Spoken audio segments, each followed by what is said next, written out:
Hello everyone, কেমন আছো তোমরা সবাই? আর একটা মিনি ব্লগ নিয়ে তোমাদের কাছে আমি চলে এলাম। খুব শিগগিরই যাচ্ছি একটা ছোট্ট ট্রিপে 5 দিনের জন্য। তো তার জন্য কিছু শপিং করতে চলে এসেছিলাম আভনি মলে।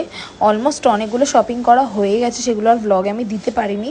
বাট এই ব্লগটার সেদিনকে করার একটাই রিজন ছিল, সেদিনকে মেয়েকে নিয়ে গেছিলাম। আর অন্যান্য যেদিন শপিং করেছিলাম সেদিনকে জাস্ট নিজে হাজব্যান্ডের সাথে গিয়ে শপিং করে চলে এসেছিলাম। তো সেই জন্য ভিডিও সেরকমভাবে তোলা হয়নি। তো কিছু বাচ্চা কুচা কেনার ছিল, তো সেই জন্য গেছিলাম আভনিতে। তো ফার্স্টে মেয়ের জন্যই দেখছিলাম যে কী নেব, খুব একটা আমার সব কিছু পছন্দ হয় না। তো সেই জন্য ফার্স্টে চলে গেছিলাম ইউজটাতে আমার কিছুই পছন্দ হয়নি। তারপরে চলে গেছিলাম প্যান্টলুন্সে আমি দেখার আগেই মেয়ে হাজারো জামা নিয়ে নিজের একটা ট্রলি ব্যাগের মধ্যে পুরে একদম রেডি, মানে ওটা ওর সাইজেও হবে কিনা কেউ জানে না।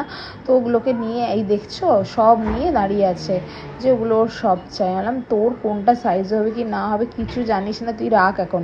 বিকজ বাচ্চা জামা হুট করে রকম দেখে কিনে নিলেই হয় না, ওখানে বাচ্চাদের অনেকগুলোই রয়েছে ব্র্যান্ড, সেই জন্য অনেকগুলো দেখে তারপর কেনা হবে।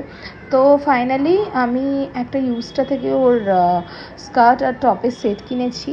তো যেটা ভিডিওতে আমি দেখাবো, এটা দেখছিলাম বাট এটা উলেন, তো সেই জন্য তো এই স্কার্ট একটা টপ এর সাথে হোয়াইট কালারের টপ নিয়েছি, যেটা দেখতে ভেরি প্রিটি। রেড কালারের স্কার্টটা খুবই সুন্দর, এর সাথে আমি হোয়াইট কালার টপ। আর ইউজটাতে আমি আমার জন্য কিছু কিনিনি, কিছু পছন্দও হয়নি।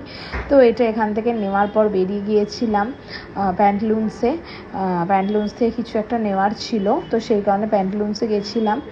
আর যেতে যেতে মনে হলো যে মামপুর জিন্সও নিতে হবে, একটা টপও নিতে হবে। তো সেই কারণে আগে গেলাম ট্রেন্ডসে। তো ট্রেন্ডসে গিয়ে মামপুর জন্য এই টপটা নিলাম। আর সেরকম কিছু পছন্দ, আর ও সব জায়গায় গিয়ে ফ্রক দেখছে, বাট ট্রাভেলের জন্য তো ফ্রক একদমই নয়। তো ট্রেন্ডসে গিয়ে আমি একটা জিনিস অবাক হলাম যে আমাদের মেয়েদের ওয়েস্টার্ন কালেকশন কিছুই নেই, মানে সব পুরনো স্টক আর একদম ছোট একটুখানি, যেটা আমার দেখে একদমই পছন্দ হয়নি, যার জন্য আমি ওখান থেকে বেরিয়ে গেলাম। কারণ 1 মাস আগে আমি পুরী গেছিলাম, তখন আমি ট্রেন্ডস থেকে কিনেছিলাম 2-1টা জিনিস, তখন বেশ বড় ছিল কালেকশন, বাট এবারে কিছুই না, যা মনে হলো স্টক ক্লিয়ারেন্স দিচ্ছে। তারপরে প্যান্টালুন্সে গিয়ে এই সেটটা দেখছিলাম, টপটা আলাদা স্কার্টটা আলাদা। স্কার্টটা ভীষণ পছন্দ হয়েছিল, বাট ট্রাভেলের জন্য এটা নয়। তো টপটার সাথে এই ট্র্যাক স্যুটটা নিলাম। এই ট্র্যাক স্যুটটা পরে ভীষণ কমফোর্টেবল হব, বিকজ বাইরে যেহেতু পাহাড়ে যাচ্ছি, তো সেখানে এগুলো পরাটা খুব কমফোর্টেবল। তারপর মামপুর জন্য একটা ফাইনালি জিন্স নিয়ে নিলাম। তো জিন্সটা ওর সাইজেও হয়েছিল, তো নিয়ে নিয়েছিলাম। তারপরে চলে গেছিলাম জুতো কিনতে। তো জুতো ফাইনালি দেখে অনেকগুলো দেখেছিলাম, বাট কালার পছন্দ হচ্ছে না, কারণ ওটা পরে আমার স্যাটিসফ্যাকশন হচ্ছিল না। তো ফাইনালি তারপরে লাস্টে একটা হোয়াইট কালারের বুট আমি নিই, যেটা নিয়ে মানে যাতে ট্রাভেল করতে পারি পাহাড়ে, সেই বুঝে একটা নিলাম। কজ আমার বুট ফুট নিতে অত ইচ্ছা করে না, কজ আমি স্লিপার্সই কমফোর্টেবল। বাট রাজা বললো যে না, এটা নাও, এটা পরে অনেকটা কমফোর্টেবল ফিল করবে, দ্যাটস ওয়াই ওটা নিলাম। তো ওই করতে করতেই বেজে গিয়েছিল নটা বেজে গেছিলো না, 9:30 বেজে গেছিলো। তারপরে চলে যাই আইসক্রিম কিনতে। আর আমি আভনি যাবো আইসক্রিম খাবো না, এটা হতে পারে না। তো যাই হোক ওরিও ফাজটা নিয়েছিলাম, যেটা দারুণ টেস্ট লেগেছিলো আমার। ফার্স্ট টাইম ট্রাই করেছিলাম, ভীষণ টেস্টি। তো কালকে বাইরে প্রচণ্ড বৃষ্টি হচ্ছিল, মানে অনেক বৃষ্টি হচ্ছিল, সেই কারণে আমরা ভিতরে একটু ওয়েট করছিলাম।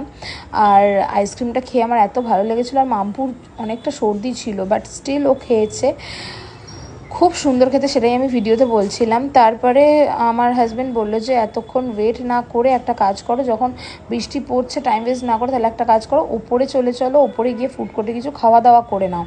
তো আমরা ওই জন্য ভাবলাম যে কতক্ষণ আর বসে থাকবো, বাড়ি যেতেও লেট হয়ে যাবে। তো সেই কারণে আমরা ভাবলাম যে তাহলে ওপরে ডিনারটা করে নিই। ফুড কোর্টও প্রায় বন্ধই হয়ে যাওয়ার মুখে, যেগুলো খোলা পেয়েছি সেখান থেকে কিছু খাবার নিয়েছিলাম, কজ তখন বেজে গেছে 10:30, মল প্রায় বন্ধ। দেখো এখানে সোনার জন্য রাইস আর চিলি চিকেন নিয়েছিলাম, যেটা ও খেতে একদমই চাইছিল না, কারণ যেহেতু ও ঝাল একদম খেতে পারে না। আর আমাকে তো সব জায়গায় গিয়ে ওর খাওয়ার জন্য স্ট্রাগল করতে হয়, বিকজ ও খেতে এখন খুবই জ্বালায়। তো দেখো ওকে বললাম দেখ ক্যামেরা দেখে খা বলে, ও একটুখানি তাও মুখটা নাড়ছিল।